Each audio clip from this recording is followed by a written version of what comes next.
Sawadika. Hello, I'm Yutika Faye Yotapasarat again, and I'm here to tell you a little bit more about the Rainbow Road to Thailand and why my wife and I have decided to create this. Last night, while I was perusing my shorts here on YouTube, one of Hawk Podcast's reposts came out. It was a repost of someone who was in tears, terrified for their life. And I realized I had the power to help, and that did I want to look back when we finally knocked the Fourth Reich off of its pillars and say I did nothing, or do I want to look back and say I helped save lives? And so I made a choice. And I've decided that I will dedicate as much of my life, and if this becomes a consuming thing, all of my life, to getting people out of that place. So I want to answer the first question you're going to have. Is Thailand safe for the LGBTQ plus community? You probably won't find a safer place. And I'm not lying. Not only do we have gender nonconformity baked into our cultural norms, we have what are called pumps and Ds in the lesbian community. And pumps, just kind of think it's an older term. It's very tomboy, right? But a woman who generally acts like a man. A trans man who said, no, not a trans man. They'd be like, okay, be it. You'd instantly be accepted.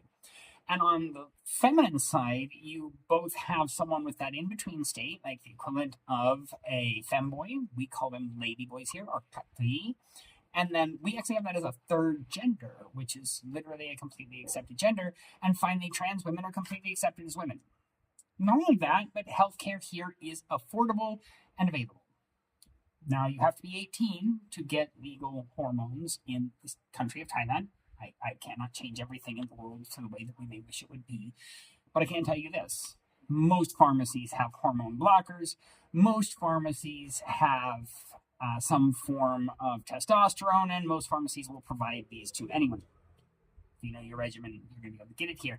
For instance, I am on a non-binary hormone mix. I do bodybuilding, but I don't want to lose all of my feminine features, so I supplement my estrogen with the exogenous test that I take as a performance enhancer.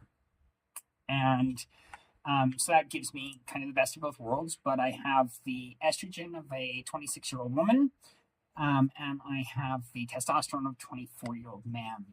And I'm able to do that with an endocrinologist overseeing me, and I can do that all on my social medicine. And so, yes, Thailand is safe. And depending on your visa, depending on what level of socialized medicine you will have access to. At the very worst, you'll have access to use those facilities and pay almost nothing.